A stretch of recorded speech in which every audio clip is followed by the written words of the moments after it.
तू देखेगा खुद को मेरे हाथों मेरे दे, हो मेरी महिमा तू देखेगा खुद को मेरे हाथों में दे दे। मेरी शक्ति में तुझको देता हूँ, चलाऊंगा हर दिन मेरी कृपा में। मेरी शक्ति में तुझको देता हूँ, चलाऊंगा हर दिन मेरी कृपा में। करता हूँ मैं तेरी चिंता, तू क्यों चिंता करता है। करता हूँ मैं तेरी चिंता, तू क्यों चिंता करता है। आंसुओं के घाटियों में हाथ न छोड़ूंगा तेरा।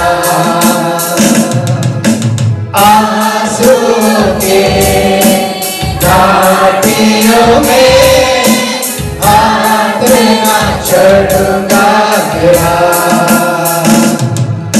सभी तुझको भूलेंगे तो फिर क्या मैं तुझको भूलूंगा नहीं।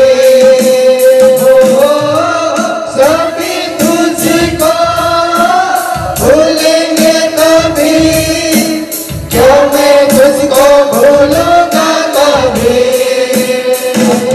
हाथों में तुझका पैर चलाऊंगा हर दिन इस जहां में। अपने हाथों में तुझको उठाकर चलाऊंगा हर दिन इस जहां में। करता हूँ मैं तेरी चिंता, तू क्यों चिंता करता है। करता हूँ मैं तेरी चिंता, तू क्यों चिंता करता है। आंसुओं के घाटियों में हाथ न छोड़ूंगा तेरा। आंसुओं के घाटियों में हाथ न छोड़ूंगा तेरा।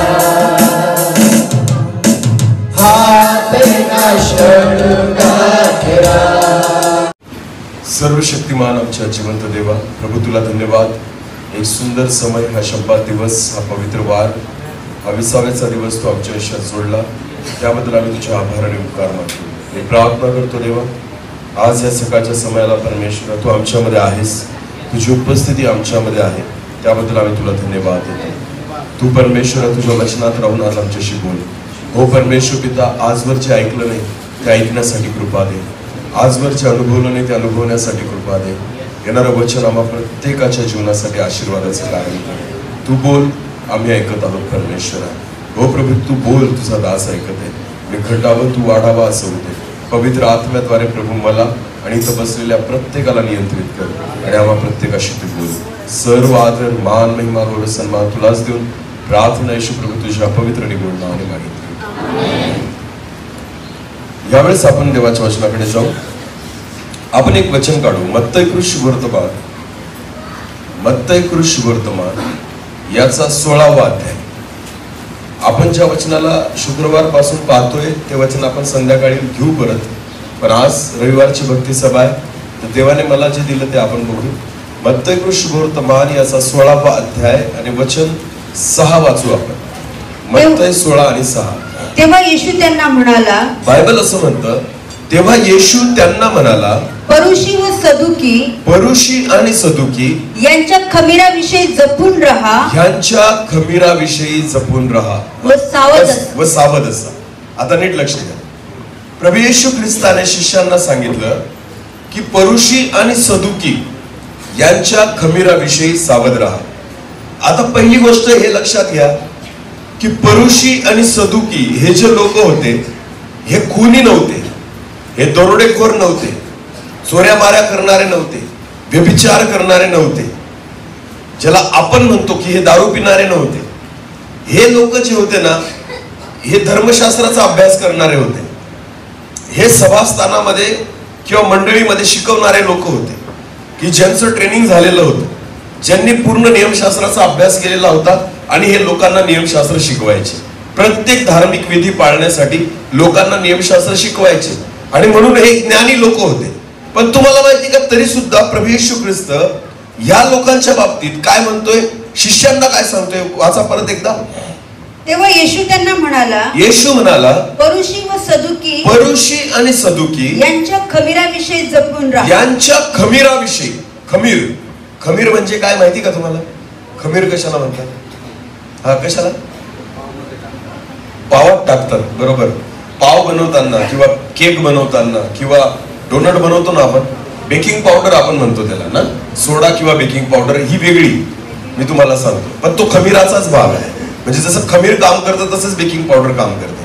आता नीट लक्ष द्या, खमीर कशाला म्हणतात आपण बघू. खमीर जे असतं ना एक सूक्ष्म जीव असतो. ऍक्च्युली खमीर जो आहे ना एक सूक्ष्म जीव असतो. आता तुम्हाला माहिती का दही, दही माहिती का? दही, दुधाची दही ना.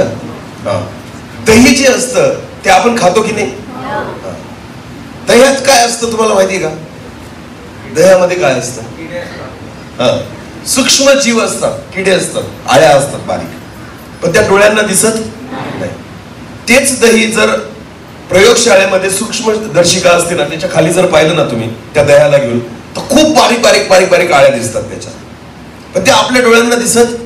पण लक्षात घ्या, दह्यामध्ये असणारे जे बारीक जीव असतात ना, ज्या आळ्या असतात ना, त्या शरीरासाठी घातक नसतात, त्या शरीरासाठी चांगले आहेत. समजतंय का?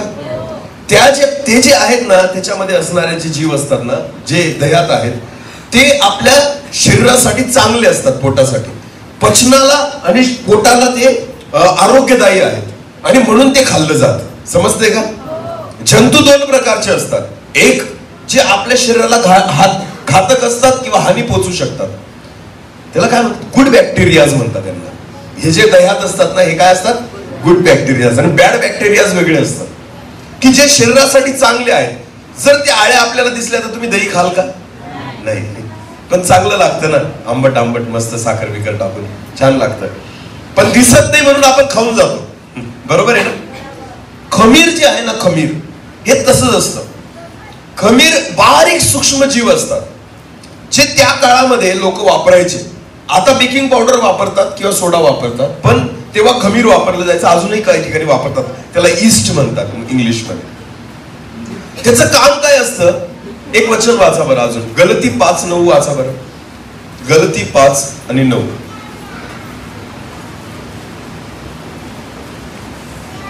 गलती करासपत्र 5 आणि 9. थोडेसे खमीर थोडेसे खमीर सगळा कणकेचा गोळा फुगून टाकते. सगळा कणकेचा गोळा म्हणजे पिठाचा गोळा काय करते? फुगून टाकते. आता नीट लक्ष द्या, समजलं का? खमीर, थोडेसे खमीर, ते सूक्ष्म जीव, थोडीशी पावडर जर मळलेल्या पिठामध्ये टाकली ना, पिठामध्ये जर टाकली तर काय होतं? तो पिठाचा गोळा काय होतो? फुगून जातो. कसं काय फुगतो माहिती का? ते सूक्ष्म जीव जे असतात ना पिठामध्ये गेल्यानंतर प्रत्येक पदार्थामध्ये साखरेचं प्रमाण असतं. काय असतं? साखरेचं प्रमाण. ज्यावेळेस एखाद्या व्यक्तीला डायबिटीस होतो ना, डॉक्टर त्याला काय सांगतो? भात खायचा नाही, गव्हाच्या पोळ्या जास्त खायच्या नाही. का? कारण याच्यामध्ये काय असते? साखर असते. काय असते? शर्करा ज्याला म्हणतो, साखरेचं प्रमाण असतं. काही पदार्थ असे आहेत की डायबिटीस झालेल्या लोकांना डॉक्टर खाऊ देत नाही, कारण ते पदार्थ जर खाल्ले तर शरीरामध्ये शुगर वाढायला लागते आणि म्हणून ते पदार्थ डायबिटीस झालेल्या लोकांना खाऊ दिले जात नाही. प्रत्येक पदार्थात असती थोडीफार प्रमाणात साखर. पिठामध्ये पण साखर असते, म्हणजे साखरेचं प्रमाण असतो, गोडवा असतो. तर तुम्हाला माहिती का, जेव्हा खमीर त्या पिठामध्ये पडतं ना, तर पहिली गोष्ट ते बारीक जीव जे असतात ना, त्या पिठातला सगळा गोडवा खायला लागतं. काय खायला लागतं? अरे बोला ना, काय खायला लागतं? गोडवा. सगळी साखर खाऊन टाकतं त्याच्यातली. जो गोडवा आहे ना तो सगळा खाऊन टाकतं. आणि मग ते पीठ जे आहे ना त्याची चव आंबट बनते. कशी? ब्रेड जे असतं ना, पाव जे असतात ना, त्याचं पीठ गोड नाही लागत. त्याचं पीठ कसं असतं? आंबतं. ते त्याला आंबवणं म्हणतात. आंबट चव येते थोडीशी, कारण त्याच्यातला जो गोडवा आहे ना ते सगळ्या जीवांनी काय करून घेतलेला असतो? खाऊन घेतलेला असतो. थोडंसं खमीर पण सगळा गोडवा काढून टाकतो. समजतंय का? आणि मग गोडवा संपला की ते पीठ आंबट होतं आणि त्याच्यानंतर एक वायू तयार होतो, कार्बन डायऑक्साईड वायू. आणि तो वायू ते जीव तयार करतात आणि ती हवा जी असते ना, ती वायू जो असतो ना, तो वायू त्या पिठाला काय करायला लागतो? फुगवायला लागतो. समजतंय का? ही प्रोसिजर आहे की जेव्हा पिठेचा गोळा हा फुगतो, पीठ तेवढंच असतं पण त्याच्यामध्ये जी हवा तयार करतात ना ते जीव, त्याच्यामुळे ते पीठ काय व्हायला लागतं? फुगायला लागतं. म्हणून ब्रेड किंवा पाव जे असतात ते कसे असतात? मोठे असतात, फुगलेले. बरोबर आहे ना? पीठ तेवढंच असतं पण ते फुगून जातात, कारण त्याच्यामध्ये जे जीव असतात ना त्यांनी त्याच्यात कार्बन डायऑक्साईड तयार केलेला असतो आणि सगळा गोडवा खाऊन घेतलेला असतो. एवढंच पीठ असतं पण ते एवढं दिसायला लागतं. समजतंय का? फुगवण्याचं काम करतं खमीर. काय काम करतं? फुगवण्याचं. बायबल काय म्हणतं? परुषी आणि सदुकी यांच्या खमीरापासून सावध राहा. याचा अर्थ परुषी आणि सदुकी यांच्यामध्ये तो स्वभाव होता, ते फुगलेले होते. बोला काय होते? खमीर म्हणजे काय? गर्व. बोला काय? अहंकार. शास्त्री परुषी आणि सदुकी यांच्यामध्ये असा अहंकार होता ना की जो त्यांना काय करायचा? फुगवायचा. आणि मग प्रभू येशू काय म्हणतो? परुषी आणि सदुकी यांच्या खमीरापासून काय राहा? सावध राहा. फक्त दारू पिणाऱ्यांपासून सावध नाही राहायचंय आपल्याला. फक्त एखाद्या खुनी व्यक्तीपासून सावध नाही राहायचंय. फक्त एखाद्या व्यभिचारी व्यक्तीपासून सावध नाही राहायचंय. पण बायबल म्हणतं ज्याचा स्वभाव चुकीचा आहे ना त्याच्यापासून पण काय राहा? सावध राहा. जो गर्विष्ठ आहे ना त्याच्यापासून पण काय राहा? सावध राहा. बऱ्याचदा आपल्याला असं वाटतं ना की मी पापी लोकांच्या सोबत बसत नाही, मी कोणासोबत दारू पित नाही, मी व्यभिचारी लोकांच्या संगतीत जात नाही. तुम्हाला माहिती का, जेवढं ते तुम्ही करतात ना तेवढंच एखाद्या गर्विष्ठ लोकांच्या संगतीत बसायचं, अहंकारी व्यक्तीच्या संगतीमध्ये राहायचं. नाही तर काय होतं माहिती का, त्याच्यातला तोच किडा कोणामध्ये येतो? आपल्यामध्ये. बोला कोणामध्ये येतो? आणि थोडासा एक किडा जरी आतमध्ये घुसला ना तेच काम करेल तो किडा जो त्याच्यामध्ये करतोय. काय त्याला काय करतोय? तो फुगवतोय. बोला काय करतोय? गर्विष्ठ करतोय. तोच किडा जर आपल्यामध्ये आला ना तो सेम काम करायला लागतो. तो आपल्याला काय करायला लागतो? फुगवायला लागतो. दही बनवायचं असेल ना तर आपण काय करतो माहिती का? दही बनवायला दुसऱ्याकडून थोडं चमचाभर दही माग. समजतंय का? चम्मचभर किंवा एवढ्या वाटीभर दही आणा आणि दुधात टाकून द्या. आपोआप संध्याकाळपर्यंत त्या दुधाचं काय होईल? दही. पण त्या दुधाला फाडण्यासाठी ते दही लागतं जे ऑलरेडी फाटलेलं आहे. बरोबर आहे ना? त्याच्यातला काही भाग जर याच्यात टाकला तर तेच काम. ते दही छोटस आहे, थोडस आहे, दूध खूप आहे, पण थोडस दही जे आहे ना सगळ्या दुधाला काय करतं? फाडून टाकतं, खराब करून टाकतं. समजतंय का? हीच परिस्थिती आहे. येशू ख्रिस्त या ठिकाणी शिष्यांना शिकवत असताना फक्त पापी लोकांपासून दूर राहा असं नाही शिकवत.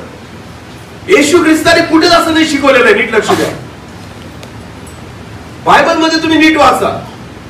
येशूनी कधीच पेत्राला, योहानाला, याकोबाला असं नाही म्हटलं की जकातदारांपासून दूर राहा.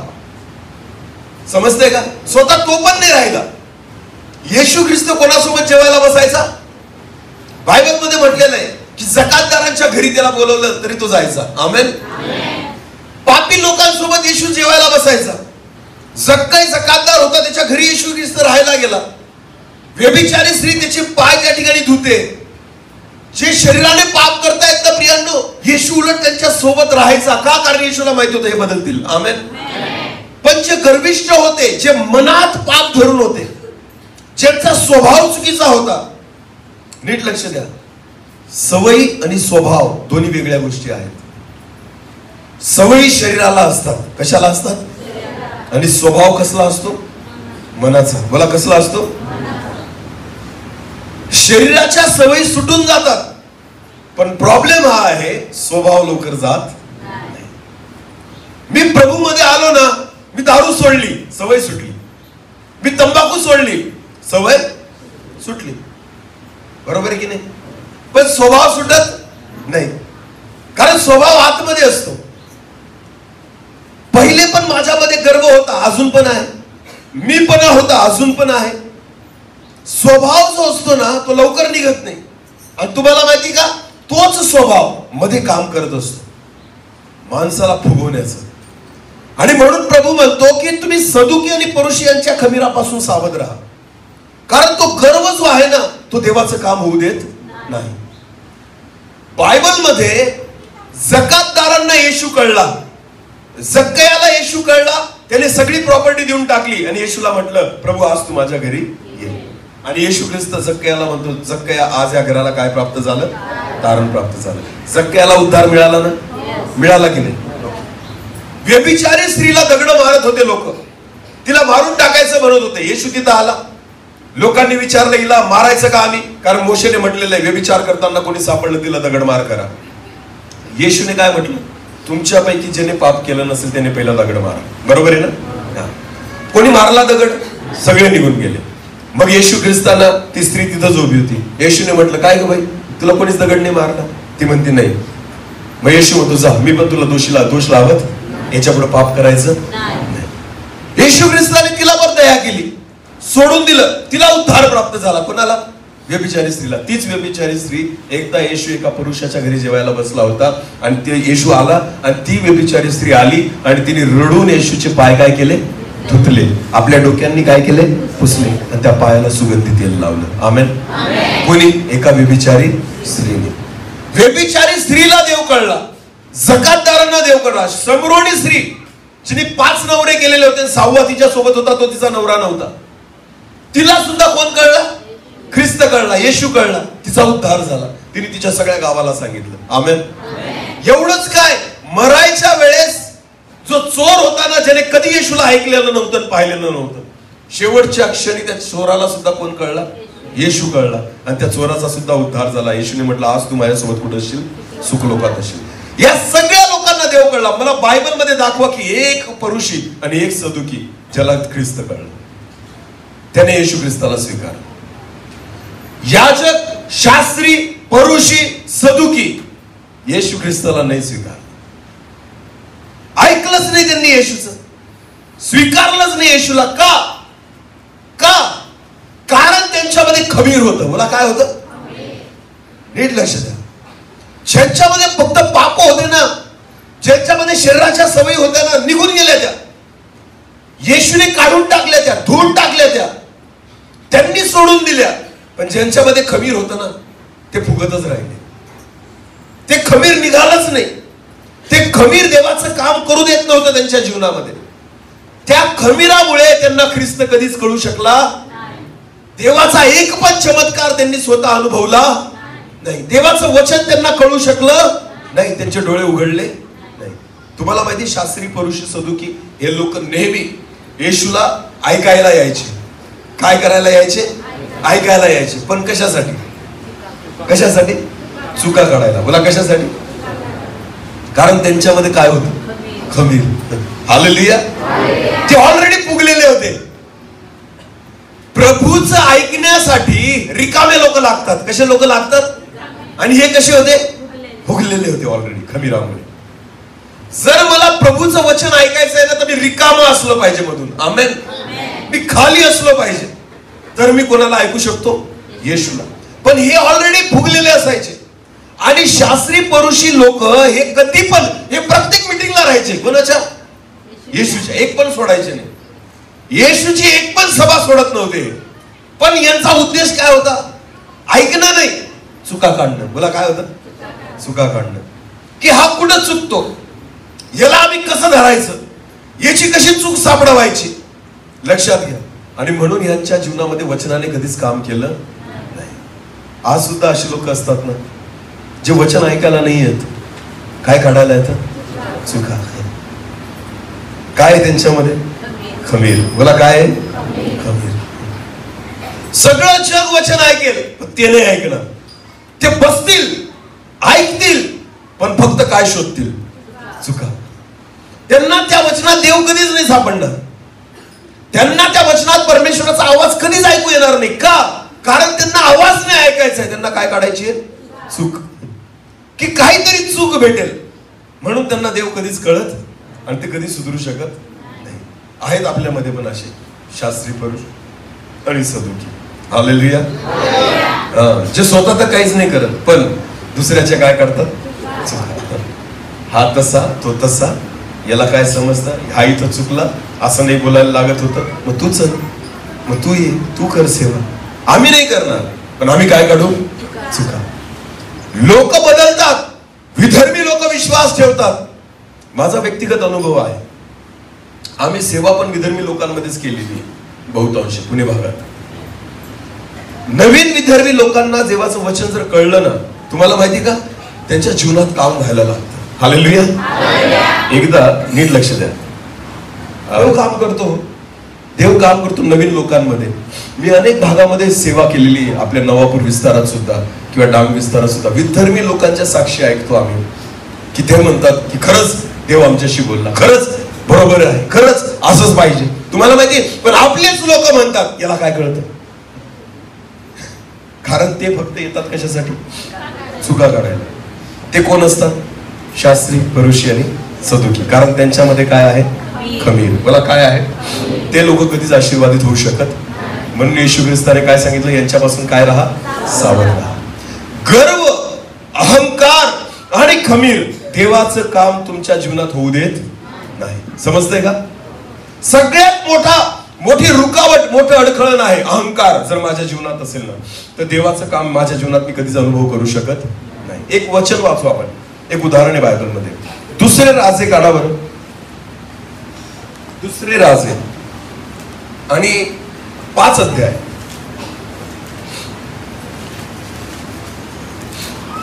दुसरे राजे 5 अध्याय वचन 9 पासून पुढे वाचू आपण. वचन 9. तेव्हा नामान घोड्या रथानिशी अलिशाच्या दारी जाऊन उभा राहिला. आता नामान माहिती ना सगळ्यांना. काय होतं नामानाला? काय होतं? कोड. बायबल असं म्हणतं की एक आरामी व्यक्ती होता नामान, आराम देशातला. त्याची दासी होती. तिने तिला साक्ष दिली की तुम्हाला कोड आहे ना शरीराला, तर तुम्ही एक काम करा, इस्रायलमध्ये जा, अनेक संदेष्टे आहेत, देव तुम्हाला आरोग्य देईल. संडे स्कूल मध्ये गाणं म्हणतात ना, अलीशा ने नामान की बात मान कर यार्दन नदी में डुबकी लगाई ना. डुबकी लगाई रे बाबा. कितने बार? 7 बार. 1 नहीं 2 नहीं 7 बार. हा तोच नामान की जो आरामाहून आला बरं होण्यासाठी ना. त्या दासीने सांगितलं आणि मग तो आला. परत वाचा ते वचन, आता नीट लक्ष द्या. तेव्हा नामान घोड्या रथानिशी अलिशाच्या दारी जाऊन उभा राहिला. नामान घोड्या रथानिशी आला. एकटा आला का? नाही. कसा आला? घोड्या आणि रथानिशी. नामान एकटाने आला. नामान त्याच्या गर्वाला पण सोबत घेऊन आला. मी तुम्हाला सांगितलं होतं ना काल, गर्व कशाला म्हणतात. ही जी खुर्ची आहे ना, ही माझ्यापुरती आहे, पण सिंहासन कसं असतं? मोठं असतं. अर्धी जागा मला आणि अर्धी जागा माझ्या गर्वाला. तसंच नामान एकटा होता ना, मग एक घोडा घेऊन यायचा फक्त. पण हा कसा आला? घोड्या रथानिशी. अनेक घोडे, अनेक रथ, मोठा लवाजमा घेऊन आला. दवाखान्यात आपण जातो ना, 10 गाड्या घेऊन गेलो तर डॉक्टर पळून जाईल दवाखान्यात ना. पेशंटला घेऊन आले का मारायला आले बुवा. खरं की खोट आहे? बरोबर आहे ना. आता नामानाच्या इथं हा काय घेऊन आला? आपला अलिशाकडं घोडे आणि रथ. विचार करा ना, काय गरज आहे?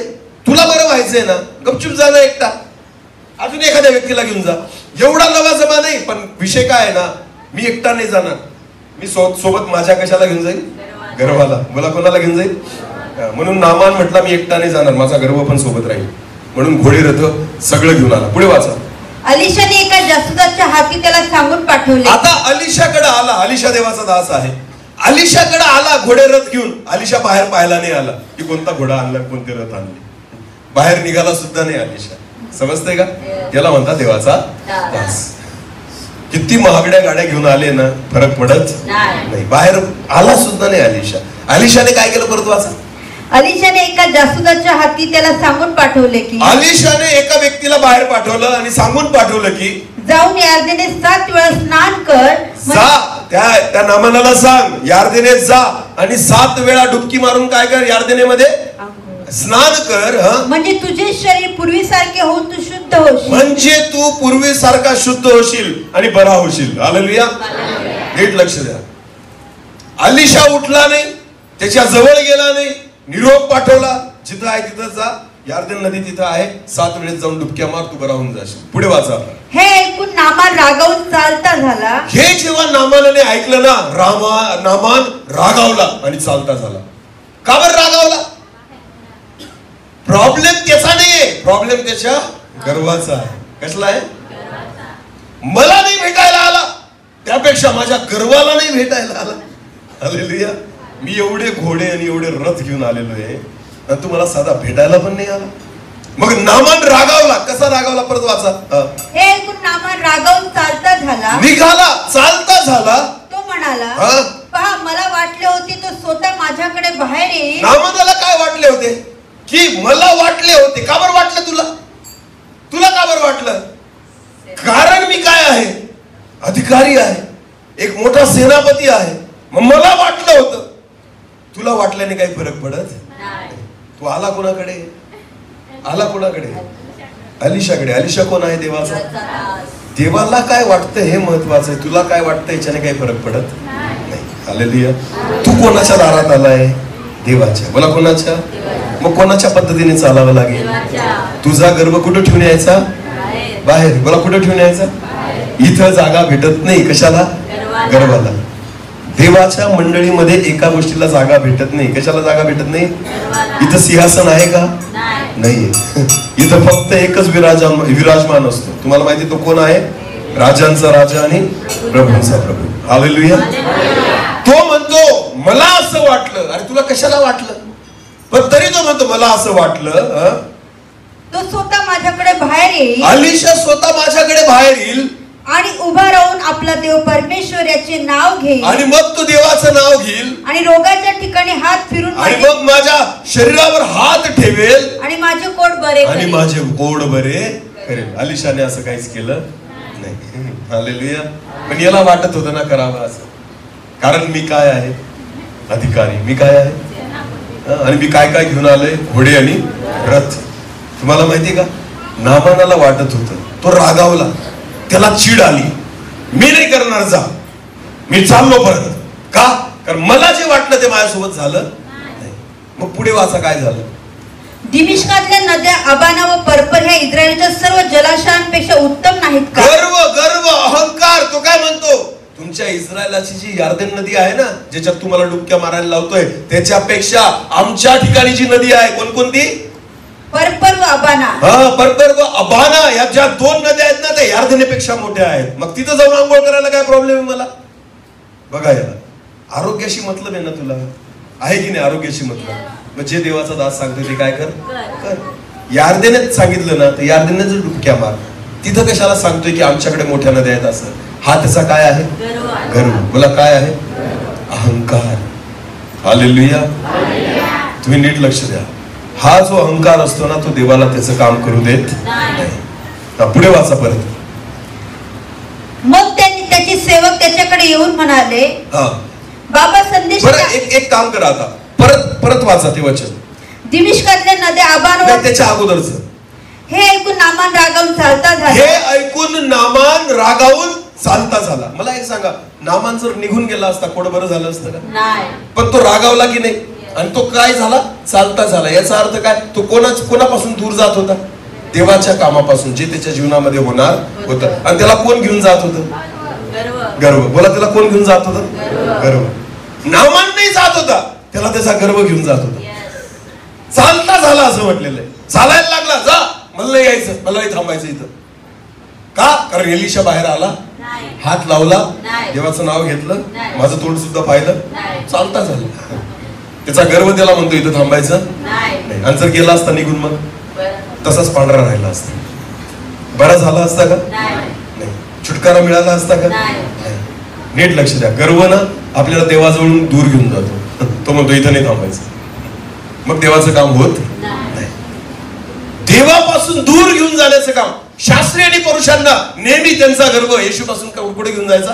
बाजूला घेऊन जायचा. याच्याकडे नाही थांबायचं, याच्या मागं नाही चालायचं, याचं नाही ऐकायचं. तो जो गर्व असतो ना, तो आपल्याला देवाचं काम करू देत, देवाचं काम आपल्या जीवनामध्ये होऊ देत नाही. नामानाला त्याचा गर्व चालता झाला. तो म्हणतो चालता झाला, त्याचा गर्व त्याला घेऊन चालला होता. चल परत चल घरी, नाही थांबायचं इथं. मग पुढे त्याचे सेवक काय म्हणतात ते वाचा. हा, मग त्याचे सेवक त्याच्याकडे येऊन म्हणाले, नामानाचे दास त्याच्याकडे येऊन म्हणाले, बाबा संदेष्टाने आपल्याला काही अवघड काम सांगितले असते, अहो बाबा, संदेष्टाने आपल्याला जर एखादं अवघड काम सांगितलं असतं तर आपण केले नसते काय? तर तुम्ही केलं नसतं का? पैसे मागितले असते तर दिले असते ना, सोनं चांदी मागितले असतं दिले असते, अजून एखादं अवघड काम सांगितलं असतं तरी केलं असतं तुम्ही. पुढे वाचा. तर स्नान करू शुद्ध व्हा एवढेच त्याने आपल्याला सांगितले. पण एवढं सोपं काम सांगितलंय ना तुम्हाला की जाऊन 7 वेळेस डुबक्या मारा. हा, पुढे ते आपण का करू नये? का करू नये? हा, मग त्याने देवाच्या माणसाच्या सांगण्याप्रमाणे यार्देनेत जाऊन 7 वेळा बुचकळ्या मारल्या. आता नामान नम्र झाला. मला काय झाला? आता त्याने गर्वाला सांगितलं तू इथंच थांब. गर्वाला काय सांगितलं? तू इथंच थांब, मी जाऊन यार्देनेत काय करतो? डुबक्या मारतो. हालेलुया. नीट लक्ष द्या. नामानाने त्या गर्वाला रथात बसवलं. कुठं बसवलं? आणि त्याला म्हटलं इथून हलायचं नाही. आणि मी कुठं जातो आता? यार्देनेत. नीट लक्ष द्या. आपला जो गर्व आहे ना त्याला घरीच सोडा, त्याला बाहेरच सोडा. तोपर्यंत तुम्ही देवाचं काम अनुभव करू शकत. यार्देनेत उतरताना ना नामानाला पहिले गर्व काढून ठेवावा लागला. हालेलुया. आणि जर गर्व काढला नसता तो यार्देनेत उतरू शकत नव्हता. हा, समजतंय का? समजतंय का? यार्देनेत उतरण्यासाठी त्याला कपडे काढण्याची गरज नव्हती, त्याला गर्व बाहेर काढण्याची गरज होती. हालेलुया. हा, म्हणून त्याने पहिले गर्वाला बाजूला केलं. आणि बायबल असं म्हणतं मग तो गेला आणि यार्देनेमध्ये त्याने जाऊन 7 वेळेस डुबकी मारली. पुढे वाचा. तेव्हा त्याचे शरीर लहान मुलाच्या शरीरासारखे होऊन, बायबल असं म्हणतं तेव्हा त्याचे शरीर लहान मुलाच्या शरीरासारखे होऊन तो शुद्ध झाला. आमेन. नामान बरा झाला. कशामुळे? कशामुळे? विश्वास ठेवला याच्यामुळे का? त्याने फक्त गर्व काढून टाकला याच्यामुळे. देवासमोर काय झालं? नामान नम्र. मला काय झालं? एलिशाने अजून त्याचं तोंड पाहिलंय का? एलिशाला माहिती का नामान कसा दिसतो? नामानाला माहिती का एलिशा कसा दिसतो? तरी नामान काय झाला? बरा झाला. कारण कार्य करणारा कोण आहे? चंगाई देणारा कोण आहे? भेट घेणारा कोण आहे? हालेलुया. एलिशाला माहित होतं ना मी काहीच करू शकत नाही, करणारा कोण आहे? देव. आणि तोच करेल. फक्त तू देवासमोर काय हो? नम्र हो. तुझा गर्व बाजूला काढून ठेव. आमेन. नीट लक्ष द्या. म्हणून येशू म्हणतो थोडंसं खमीर सगळा कणकेचा गोळा फुगवतो. परुषी आणि सदुकी यांच्या खमीरापासून काय राहा? सावध राहा, दूर राहा. नाही तर तुमच्याच देवाचं काम होऊ शकत. नामानात पण नसतं झालं कारण चालला होता तो, त्याचा गर्व त्याला घेऊन चालला होता. पण परत त्याच्या दासांनी सांगितलं अहो करा ना, मग त्याने गर्व काढून ठेवला आणि त्याला आरोग्य मिळालं. आता पुढे वाचा, तेच वचन पुढे वाचा. नंतर तो बरोबरची सर्व मंडळी घेऊन देवाच्या माणसाकडे परत गेला. नंतर मग तो खुश झाला आणि मग आता तो स्वतः कोणाकडे गेला? देवाच्या माणसाकडे, अलिशाकडे गेला. पहिले अलिशाने माझ्याकडे यावं असं त्याला वाटत होतं. पहिले त्याला काय वाटत होतं? कोणी माझ्याकडे यावं? अलिशाने. आता तो कुठे गेला? स्वतः अलिशाकडे गेला. आमेन. कारण आता काय नाहीये? गर्व. बोला काय नाही? पहिले गर्व होता ना, तर मी अलिशाकडे नाही जाणार, अलिशा माझ्याकडे आला पाहिजे म्हणून काम नाही होत. लक्षात घ्या. पण जेव्हा गर्व निघून जातो ना माणूस नम्र होतो आणि मग आता स्वतः तो अलिशा समोर जाऊन उभा राहतोय. हालेलुया. कारण आता गर्व नाहीये. पुढे वाचा. आणि म्हणाला अखिल पृथ्वीत इस्रायला बाहेर देव नाही. आणि मग त्याने कबूल केलं अखिल पृथ्वीमध्ये इस्रायलाच्या बाहेर देव नाही हे मला आता कळून आले आहे. हे मला कळून आले आहे. तर आता आपल्या सेवकाचा नजराणा स्वीकारावा. जर लक्षात घ्या देवाच्या दासांनी जर लोकांचा गर्व सांभाळला ना तर त्यांना देव कधीच कळणार नाही. तुम्हाला माहिती का कोणाच्याच गर्वाला पोसायचं अहंकाराला पोसायचं नाही. जोपर्यंत विश्वासणाऱ्यांचा गर्व तुटत नाही ना, त्यांना देव कळू शकत नाही. लक्षात घ्या. आजकाल बऱ्याच मंडळांमध्ये ना लोकांचा गर्व जपण्यापायी लोक देवामध्ये येत नाही. लोकांचा अहंकार नाही दुखवत कोणीच, की याला राग येईल, येऊ द्या ना, राग येऊ द्या. देवाला असा बी त्याचा राग येईल. समजतंय का? एखादा श्रीमंत व्यक्ती असेल ना, चुकतोय माहिती, हा चर्चला पण येत नाही, मिटिंगांना पण येत नाही, तरी सुद्धा बोलायची डेअरिंग होत नाही. का बरं? लोकांना काय वाटतं, याला काय येईल, बोला काय येईल, येऊ द्या त्याला राग. असा पण देवाला त्याचा रागच आहे. तुम्ही बोलल्याने किमान तुम्ही तर निर्दोष व्हाल ना, तुम्हाला तर हिशोब नाही द्यावा लागणार. जाऊ द्या ना त्याला, असा पण तो येत नाही ना. एकदाच बोलून हात मोकळे करा की बाबा रे हे तुझ्यासाठी गरजेचं आहे. देवाला तुझी गरज नाहीये, तुला देवाची गरज आहे, तुला कळलं पाहिजे. लोकांचा गर्व नाही पोसायचा. समजतंय का? लोकांचा अहंकार नाही पोसायचा. आमच्या मंडळीमध्ये पुण्याच्या करोडपती लोक आहेत, लक्षात घ्या. पण एकाचा पण अहंकार आम्ही पोसत नाही. चुकला, पापात पडला ना, समोर बसवतो, घाम निघेपर्यंत बोलतो आम्ही. येशील तर ये, नाही तर येऊ नको.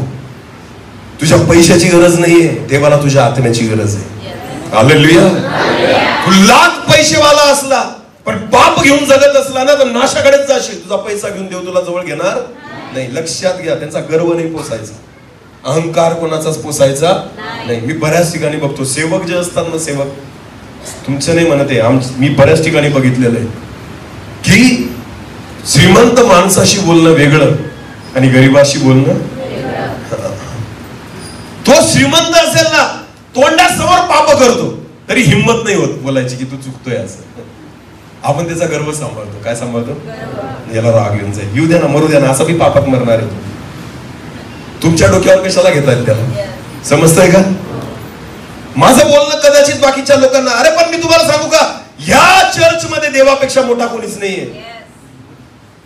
तुझ्या कागदाच्या नोटा तुला वाटतं की तू करोडपती आहे, लक्षात घे, देवाच्या नजरेमध्ये तू कंगाल आहे. कारण तुझ्याकडे वचन नाहीये, तुझ्याकडे देव नाहीये, तुझ्यावर देवाचा अनुग्रह नाहीये. एक वचन वाचा, प्रगटीकरणाचं पुस्तक काढा. लावदिकिया मंडळी ना, लावदिकिया वाच बरं. कितवा अध्याय तो? तिसरा अध्याय 14. हा, नीट वाचा. लावदिकिया येथील मंडळीच्या दूताला लिही, जो आमेन, जो विश्वसनीय व खरा साक्षी, जो देवाच्या सृष्टीची आदिकरण, तो असे म्हणतो, तुझी कृत्य मला ठाऊक आहे, तू शीत नाहीस व उष्ण नाही. तू शीत किंवा उष्ण असतास तर बरे होते, पण तू तसं नाहीस, कोमट आहे. कोमट आहे. हे लोक कोणते असतात? कोमट. धड गरम पण नाही आणि थंड पण नाही. कसे असतात? कोमट. धड इकडं पण नाही आणि धड तिकडं पण नाही. असतात ना असे, चर्च मध्ये असतात की नाही? सांगा ना. क्रिसमस स्टार, नाताळाचे तारे, जे कोणत्या दिवशी दिसतात? नाताळाच्या. वर्षभर नाही दिसत पण नाताळाला दिसतील ते. तारा कधी लावतो आपण? घराच्या बाहेर. तारा कधी लावतो? नाताळाला ना. तसे हे तारे चर्च मध्ये कधी दिसतात? नाताळाला. मग यांना पण कुठेतरी लटकवा ना तुम्ही. नाताळाचा तारा कुठं ठेवतो आपण? वर लटकवतो ना. मग यांना बी लटकवा की लोकांनी बघावं, हा आमच्या चर्चचा क्रिसमस स्टार आहे. लासा वाटायला पाहिजे अशा लोकांना स्वतःला ख्रिस्ती म्हणतात. तुमच्यासाठी देवापेक्षा मोठे तुमचे काम आहेत, तुमच्यासाठी देवापेक्षा मोठे तुमचे व्यवसाय आहेत, तुमच्यासाठी. अरे देवाने जिवंत ठेवलंय म्हणून तू काम करतोय, देवाने जिवंत ठेवलंय म्हणून तू व्यवसाय करतोय, देवाने जिवंत ठेवलं म्हणून तू नोकरी करतोय, देवाने जिवंत ठेवलं म्हणून तू पैसा कमवतोय. जर देवाने श्वासच काढून घेतला ना, तू याच्यातलं काहीच करू शकत नाही. ज्याच्या जीवनामध्ये देवाला किंमत नाही ना, देव त्याला अजिबात किंमत देत नाही. आणि मी तुम्हाला खरंच सांगतो, अशा लोकांना मंडळीत सुद्धा किंमत द्यायची. पैसा बघून तर देऊच नका. लोक त्याच्या गर्वाला पोचतात. कशाला पोचतात? गर्वाला. याच्या गर्वाला वाईट नको वाटायला. समजते का? याच्या गर्वाला ठेस नको लागायला. अजिबात लोकांच्या गर्वाला पोचायचं नाही. स्पष्ट आणि सरळ आपले हात धुवून मोकळं व्हायचं. आमेन.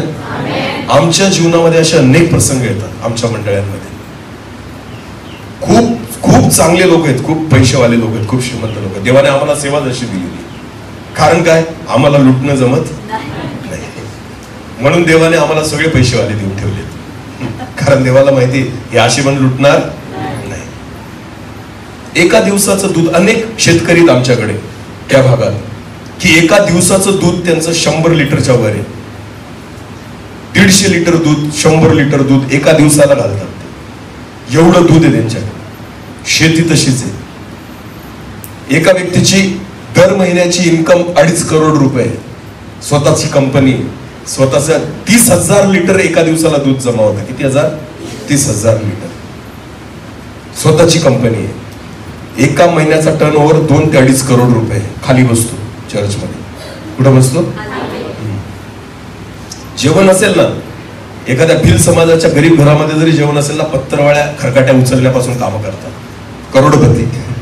कारण माहिती का, आम्ही सांगितलेले गर्व कुठं काढून यायचा? घरी. कारण आपण येतो कुठे? चरण, देवाच्या चरणी. अजिबात वेगळी ट्रीटमेंट नाही, सगळ्यांना सारखंच. हालेलुया. आता पहाडी मीटिंग आहे ना आमपाड्याची, येतील ते सगळे. तुम्ही ओळखून दाखवायचं मला याच्यात करोडपती कोण आहे. तुम्हाला ओळखताच येणार नाही. तुम्हाला ओळखताच येणार नाही की याच्यात कोण आहे बाबा बसलेला. कारण सगळे कसे दिसतात? सारखेच. तुम्ही जे खाल ते खातील, तुम्ही जे प्याल ते पितील, तुम्ही जसे राहाल ते राहतील. गर्वाला पोसायचं. आम्ही जेवढं कडक शब्दामध्ये एखाद्या गरीबाला चुकला तर बोलतो ना, तेवढंच कडक शब्दात त्याला पण बोलतो जो श्रीमंत आहे की हे पाप आहे, सोडून दे, मरशील. सरळ. आत्ताच गेल्या दिवसात असं घडलं होतं. 2 तास घेऊन बसलो आणि त्यांना स्पष्ट सांगितलं, तुम्ही देवासाठी किती पैसा दिला, चर्च बांधण्यासाठी किती पैसा. मी डायरेक्ट या शब्दात बोललो होतो त्यांना, कारण त्यांनी चर्च बांधायला तिथं खूप पैसे लावले. मी त्यांना स्पष्ट, मला एक गोष्ट कळली होती, त्यांची चूक कळली होती. मी त्यांना स्पष्ट सांगितलं, तुम्ही देवाला किती पैसा दिला, अजिबात देव त्या गोष्टीचा हिशोब ठेवणार नाही. जर तुम्ही पापात असाल तुम्हाला त्याचा काहीच फायदा होणार, नाश तर नाशच होईल. पैशाने तुम्ही देवाला विकत घेऊ शकत नाही. स्पष्ट सांगितलं होतं. तो व्यक्ती आला ना, तोंडावर विचारा, मी सांगेन. अजिबात गर्वाला पोसायचं. तू असशील नामान. एलिशा उठला का जागेवरून? गरज कोणाला आहे? नामानाला. गरज कोणाला आहे? आला कोण? मी नाही उठणार. हालेलुया. नामानाला वाटत होतं त्याने उठून यावं. नामान आपला एलिशा गेला नाही. शेवटी कोण आला? नामानच आला. कारण आता गर्व निघून गेला. हालेलुया. मी तुम्हाला खरं सांगू प्रियांनो, आज तुमच्या आणि माझ्या जीवनामध्ये जर सगळ्यात चांगलं काही असेल ना, फक्त देवामुळे आहे. फक्त प्रभूमुळे आहे. पैसा बी असेल, घरदार बी असेल, काय होतं आपल्याकडे विचार करा. नुसता विचार करा. जेव्हा देव मला माहिती नव्हता माझ्याकडे काय होतं, आपल्या परिवाराकडे काय होतं, आपलं घर कसं होतं, आपल्या घरात कोणत्या वस्तू होत्या, खायला काय भेटायचं आपल्याला. पण आज जेव्हा देव कळला ना, तर सगळ्या गोष्टी देवाने आपल्याला दिल्या. आमेन. आणि तुम्हाला माहिती आता काय झालं, देवाने दिलं म्हणून आपल्यात काय आला? गर्व. आणि कोणावर गर्व करतो आपण? देवावर नाही करत. गर्व आपण आपल्या पैशावर करतो. आणि त्या गर्वापोटी देवाच्या जवळ येत आणि आपण म्हणतो, देवा तू आता माझ्या दारात आहे. त्या नामानासारखं तू ये. पास्टरांना फोन करायचा या प्रार्थनेला. का बरं? तू श्रीमंत आहे म्हणून. ये दारात पास्टरांच्या. तुझा गर्व बाहेर ठेव. ये इकडं. असेल तुझा बंगला 10 लाखाचा, 15 लाखाचा, 50 लाखाचा, सोड त्याला आणि ये इथं प्रार्थनेला. समजतंय का? बाहेर सोडायचा गर्व. देवापेक्षा मोठं कोणीच नाही. आणि मोठं समजत असाल तर यूज नका देवासमोर. कारण चीड येते देवांना अशा तोंड पाहून. काय येते? चीड येते. गर्विष्ठ लुसिफराला देवाने वरून खाली फेकलं. कुठून? स्वर्गातून. कारण त्याच्यात काय आला? देव ना त्याला सोडत नाही, डायरेक्ट काय करतो? फेकतो. मला काय करतो? आणि ज्याला देव फेकतो त्याला कोणीच उचलू शकत नाही. लक्षात घ्या, गर्विष्ठ लोकांना फेकणारा परमेश्वर आहे. नबुकदनेसराचा देवाने काय मोडला? गर्व. तुला काय मोडला? कसा मोडला? नबुकदनेसर राजा होता आणि त्याचा गर्व असा मोडला ना की नबुकदनेसर काय खायला लागला? चारा, कडबा. काय खायला लागला? चारा खायला लागला. दहीवराने, दवाने त्याचं अंग भिजायचं. असे केस उगले होते अंगाला, नख वाढून गेले होते. एखाद्या जनावरासारखा झाला होता. कोण? एक राजा नबुकदनेसर. का? कारण देव त्याचा काय मोडत होता? गर्व. चारा खायला लावेल देव, अहंकार जर सोडत नाही तर. देवाला सर्व काही शक्य, नाद करायचा नाही. नीट लक्ष द्या. आला. आता कोणाकडे आला? अलिशाकडे आला. कोण आला? नामान. परत वाचा ते, आता वाचलं ते, वाच ना पटकन.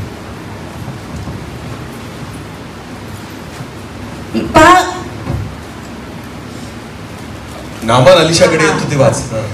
नंतर तो बरोबरची सर्व मंडळी घेऊन देवाच्या माणसाकडे परत गेला. नंतर तो सगळी मंडळी घेऊन देवाच्या माणसाकडे गेला व त्याच्या समोर उभा राहून म्हणाला, अखिल पृथ्वीत इस्रायला बाहेर देव नाही हे मला आता कळून आले आहे. तर आता आपल्या सेवकाचा नजराणा स्वीकारावा. आता काय म्हणतो तो, आपल्या सेवकाचा काय स्वीकारावा? नजराणा.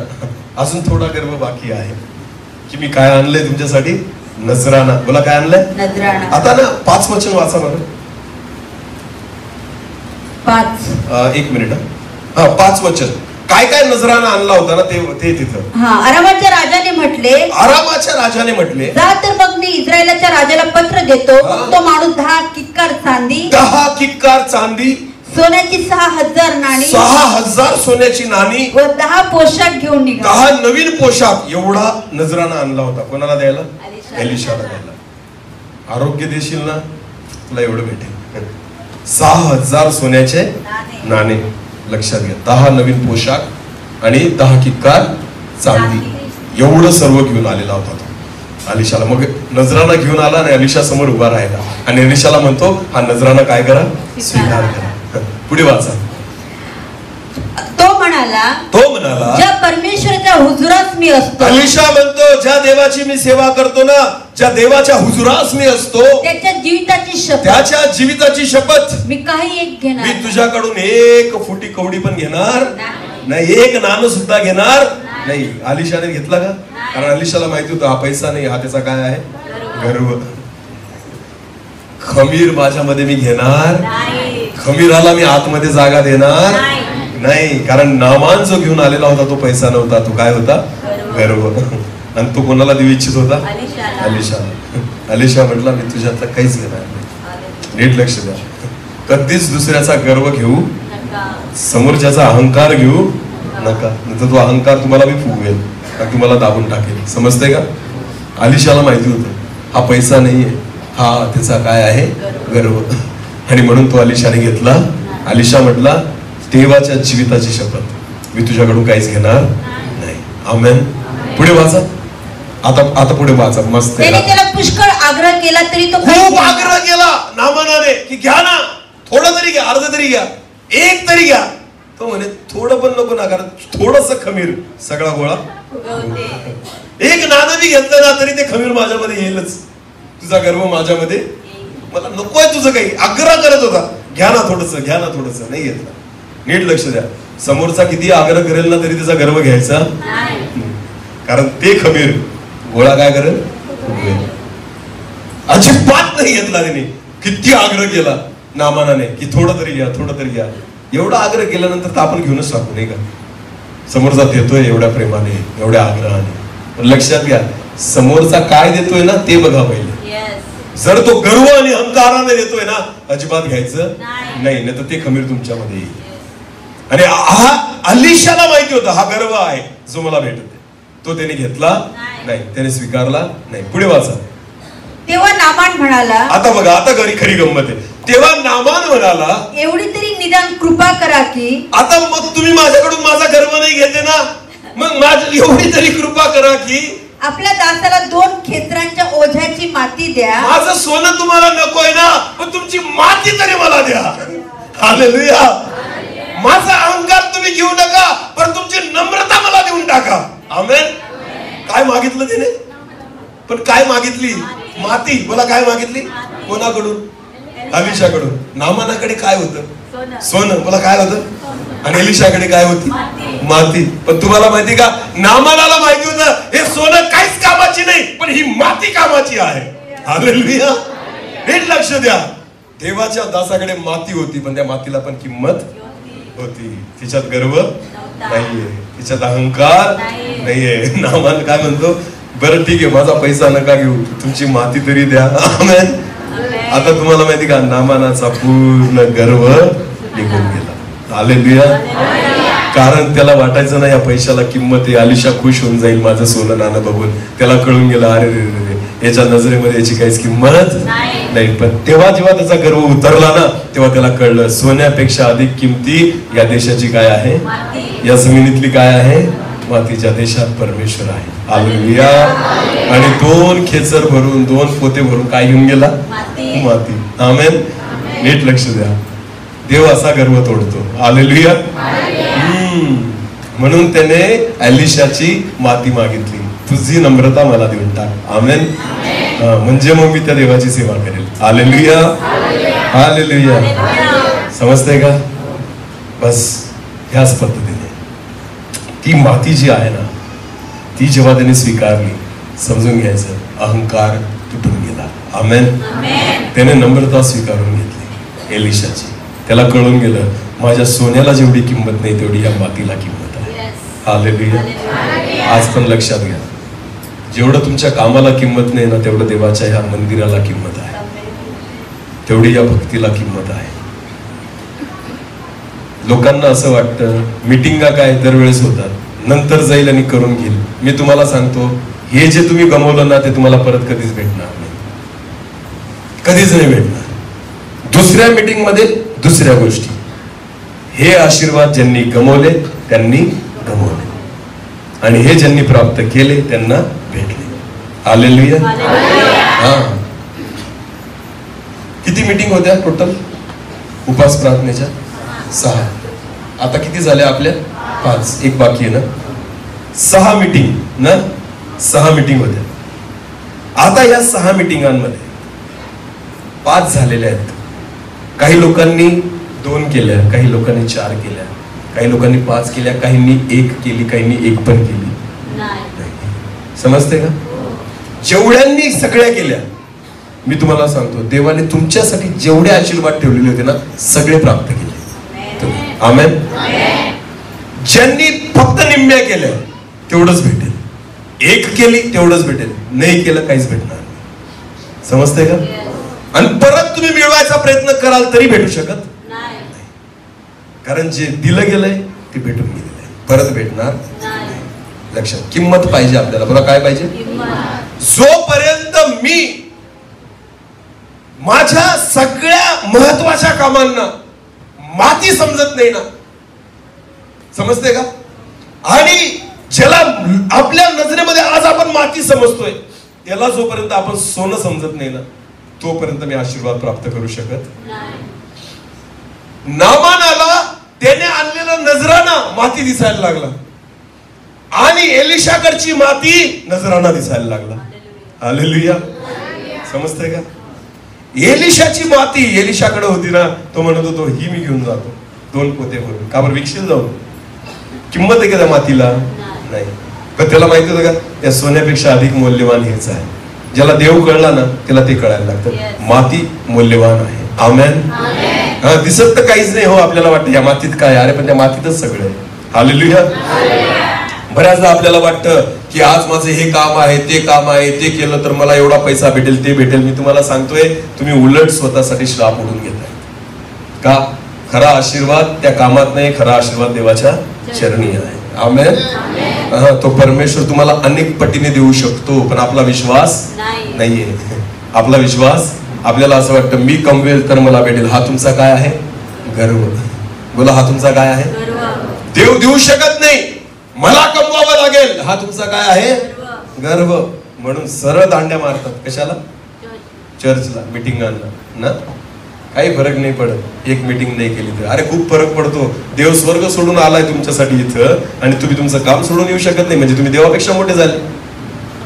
हा, तुमच्यासाठी तुमचं काम देवापेक्षा मोठं झालं ना. तुमच्या नजरेत देवाची काय किंमत आहे हे तेव्हाच कळून जातं. कशाला उगाच गळ्यात क्रॉस लटकून फिरतात, कशाला घरात उगाच वचनं लावून फिरतात, कशाला घरात फोटो लावून फिरतात, कशाला स्वतःला ख्रिस्ती म्हणून घेतात. ज्याच्या नजरेतच देवाची किंमत नाही ना, घरीच थांबा ना, कशाला येतं तिथं. आपल्या कामाचीच पूजा करा, आपल्या व्यवसायाचीच पूजा करा, त्यालाच देव माना ना. त्याच्यासाठी जगा, तिथंच मरा. कबर पण मेल्यानंतर सांगायचं घरच्यांना याच्यातच कबर मान माझी, जे माझं काम आहे तिथं. समजतंय का? कशाला देव पाहिजे मग तुम्हाला? तुमच्यासाठी मोठं तुमचं कामच आहे ना. तुमचा व्यवसाय आहे ना, तुमचा पैसा आहे ना, मग तिथंच थांबा ना. देवाला सुद्धा तुमचं तोंड बघण्याची इच्छा नाहीये. ज्याला देवाला बघण्याची इच्छा नाही, बायबल काय म्हणतं, तुम्ही माझा आदर करा. ज्याचा जो माझा आदर करतो त्याचा मी आदर करतो. आमेन.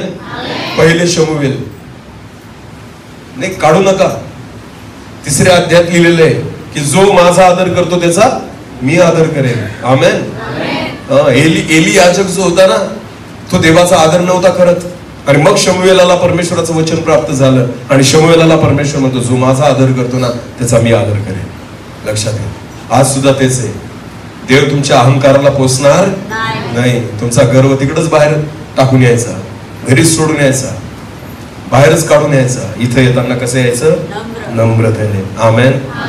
इथली माती सुद्धा आहे ना, हिला पण किंमत, इथली धूळ जी आहे ना हिला सुद्धा किंमत आहे. हालेलुया. बाहेर तुम्हाला सोनं जरी सापडलं ना रविवारच्या दिवशी तरी त्याला किंमत, इथे धूळ जरी मिळाली ना तरी सुद्धा तिला सोन्यापेक्षा जास्त किंमत आहे. हालेलुया. म्हणून तर एलिशा काय घेऊन गेला, सोनं नाही घेऊन गेला, काय घेऊन गेला, माती. आमेन. याला म्हणतात किंमत, स्वतःला नम्र करणं. हालेलुया. सगळे आशीर्वाद त्याच्यामध्ये दडलेले आहेत. म्हणून देवाचं वचन म्हणतं, येशू म्हणतो, परुषी आणि सदुकी यांच्या खमीरापासून जपून राहा, सावध राहा. तुमच्यामध्ये ते शिरू देऊ नका, कारण हे डेंजर पाप आहे, हे डेंजर गोष्टी की ज्या देवाचं काम तुमच्यामध्ये होऊ देणार, देवाची भेट तुम्हाला होऊ देणार. देव जे तुमच्यासाठी करू इच्छितो ते तुम्हाला देव करू, तो देवाचं आणि तुमचं याच्यामध्ये सगळ्यात मोठं अडखळण आहे ते गर्व, खमीर, जे देवाचं काम करू देत नाही. हालेलुया. बोला येशू मसीह की तो अहंकार सोडा, खमीर आपल्यामधून काढून टाका, नाही तर नुसते फुगाल. नाही तर काय होईल, फुगाल. बोला काय होईल. तुम्हाला माहितीये फुगणं काय असतं, नीट लक्ष द्या. पिठाचा एवढा गोळा असतो, केवढा, एवढा. जेव्हा त्याच्यात खमीर टाकतात ना, पीठ तेवढंच राहतं. पीठ केवढं राहतं, तेवढंच, फक्त आकार वाढतो. काय वाढतो, पीठ वाढलं का, एवढं पीठ, आता आकार वाढून केवढं झालं, एवढं मोठं. वजन करा त्याचं. औषध असेल ना, खमीर टाकण्याच्या अगोदर खमीर टाका, ते वाढेल, वजन तेवढंच राहील. किती, औषध. वजन नाही वाढत, कारण पीठ वाढलेलं नाही, पीठ फक्त काय झालंय, फुगलंय. मला काय झालंय. गर्विष्ठ व्यक्ती काय असतो माहिती का, वाढत नाही पण काय करतो, फुगतो. आत्मिक जीवनात सुद्धा अनेक लोक असेच असतात, वाढत नाही ते, फक्त फुगलेले असतात. त्यांना वाटतं मी खूप मोठा सेवक झालो, फक्त तू काय झालाय, फुगलाय. अजून तेवढंच वजन आहे तुझं, कारण तुझ्यात काय आलंय, खमीर, गर्व. खमीर माणसाला वाढू नाही देत, फक्त फुगवतं. मला काय करतं, फुगवतं. आणि मग अशा लोकांना कळतच नाही मी फुगलोय का वाढलोय. आलेले फुगलेले असतात तरी त्यांना वाटतं मी काय वाढलोय बस. समजतंय का. माझे काही मित्र आहेत, त्यांचं वजन 60-65 किलो आहे. किती, 60 आणि 65. पण जर तुम्ही त्यांना बघितलं ना, असे फुगलेले दिसतात, एवढी ढेरी. त्यांना पाहिलं तर असं वाटतं 100 किलोचा असेल. एकदम सगळं शरीर असं आवाट होईल, काहीच समजत नाही, खालची जमीन पण दिसत नाही त्यांना, एवढं पोट घेऊन फिरत आहे. समजतंय का. आणि वजन विचारलं ना तर किती म्हणतात, 60 आणि 65. माझं वजन 82 किलो आहे. किती, 82. आणि ते 60-65 वाले असे फुगलेले असतात. याला वाढणं नाही म्हणत, याला काय म्हणतात, फुगणं. ही वाढ नसती, वाढ जी आहे ना ती वजनातून दिसली पाहिजे. आमेन. मी कितीही उपवास केले ना तरी माझं वजन कमी होत नाही. 80च्या खाली तर येतच नाही, 80च्या वरच राहतो. नेहमी उपवास असतात आमचे, पण तरी सुद्धा फुगण्याला अर्थ नाहीये, वाढण्याला अर्थ आहे. हालेलुया. समजतंय का. अनेक लोक नुसते फुगलेले असतात बेडकासारखे, वाढलेले नसतात, पण तरी ते स्वतःला खूप काहीतरी समजतात की मी खूप धार्मिक, मी खूप आत्मिक, खूप मोठी सेवा माझी. नाही रे बाबा, तू वाढलेला नाही, तू काय फुगलेला आहे. कारण तुझ्यामध्ये काय, खमीर. काय, ते खमीर काढून टाक. लक्षात घ्या. आणि ज्याच्यामध्ये खमीर नसतं ना, तो कितीही वाढला तरी फुगत नाही, फक्त वाढत होतो, फुगत अजिबात नाही. गर्व अजिबात राहत अहंकार राहत हालेलुया, नम्रता, आमेन. येशू मसीह, येशू जो होता ना तो देवाचा पुत्र होता ना, स्वर्गातून आलेला होता, सगळ्या गोष्टी होत्या, सगळे अधिकार होते, पण नेहमी काय होता? नम्र, नेहमी नम्र होता. अजिबात अहंकार नाही, अजिबात गर्व नाही, फुगलेला अजिबात नाही. तेच त्याने शिष्यांना शिकवलं की तुम्ही वाढा, फुगू नका. वाढा पण फुगू, आशीर्वादित व्हा पण फुगू.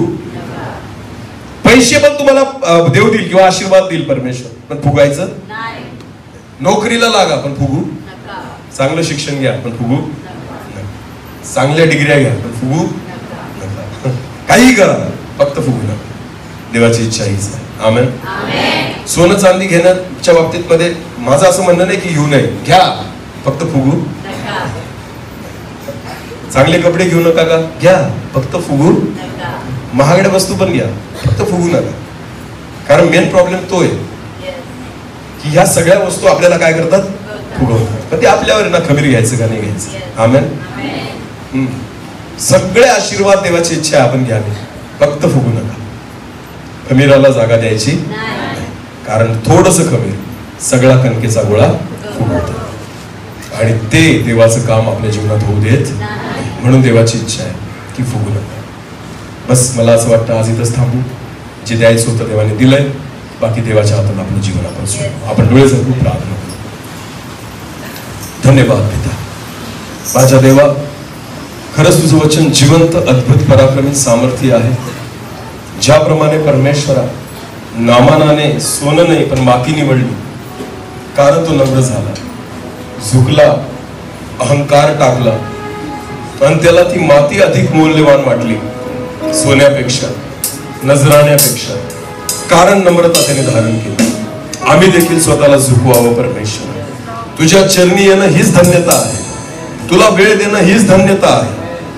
माझ्या देवा, आम्ही कितीही कमवलं, तुझं वचन सांगतं मनुष्याने सगळं जग मिळवलं आणि स्वतःच्या जीवाचा नाश केला तर त्याला काय लाभ?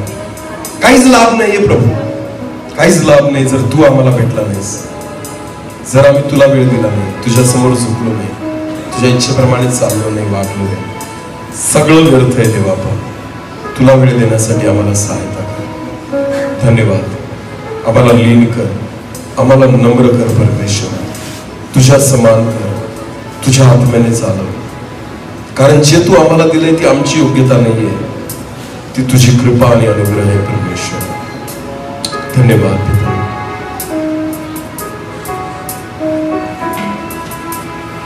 योग्यता से बढ़कर दिया है अपनी दया से तूने मुझे.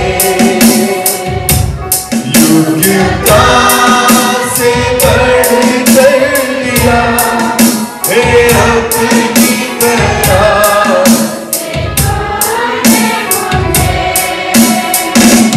मांगने से ज्यादा मिला मुझे. आभारी हूँ प्रभु मांगने से ज्यादा मिला मुझे.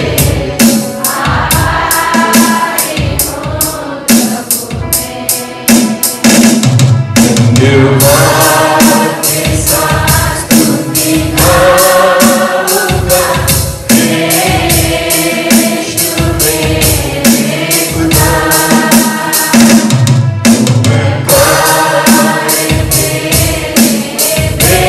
यीशु को कोटि कोटि स्तुति. धन्यवाद के साथ यीशु मेरे खुदा. उपकार तेरे यीशु को कोटि कोटि स्तुति. तू है सच्चा जिंदा खुदा, है तुझ पर ही भरोसा मेरा.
आज जे वचन आम्ही ऐकलंय परमेश्वरा, आमच्यातलं खमीर आम्ही काढून टाकावं, कारण जे तू आम्हाला दिलंय आमच्या योग्यतेपेक्षा अधिक दिलंय परमेश्वरा.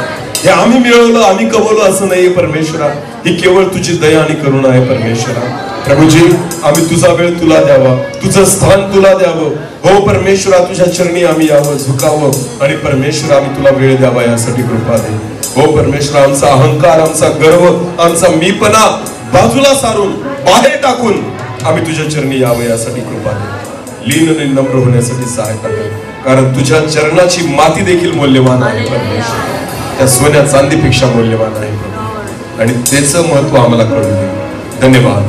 जे वचन पेरलं गेलंय 30 पट, 60 पट, 100 पट फळ देणार होतं. सर्व आदर, मान, महिमा, गौरव, सन्मान तुलाच देऊन प्रार्थना येशू प्रभू तुझ्या पवित्र आणि गोड नावाने मागितली.